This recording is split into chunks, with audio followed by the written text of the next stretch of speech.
ఒక రాజుగారి వద్ద ప్రధాన ముత్య ఉండేవాడు. ఆయనకు లక్ష్మీదేవి ప్రత్యక్షం చేసుకోవాలని గాఢమైన కోరిక కలిగింది. అందుకోసమే ఆయన ఎన్నో రోజులు జపాలు, తాపాలు చేసేవాడు. లక్ష్మీ సహస్రనామాలు 100 సార్లు జపించాడు. లక్ష్మీదేవి ప్రత్యక్షం కాలేదు. విసుగెత్తేదాకా లక్ష్మీ పూజ చేశాడు. ఆ దేవి కటాక్షించలేదు.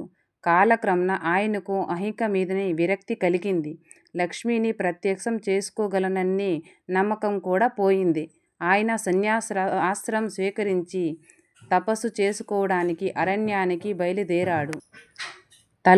తలవంగా దారిలో లక్ష్మీదేవి ప్రత్యక్షమై, నన్ను ప్రత్యక్షం చేసుకోవటానికి నువ్వు చేసిన పూజలు, అర్చనలు చూసి నీ కోరిక తీర్చి వచ్చాను అన్నది.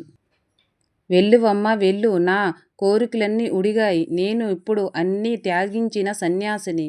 కోరినప్పుడు కనబడక అవసరం లేనప్పుడు ఎందుకు కనిపిస్తున్నావు అన్నాడు సన్యాసి.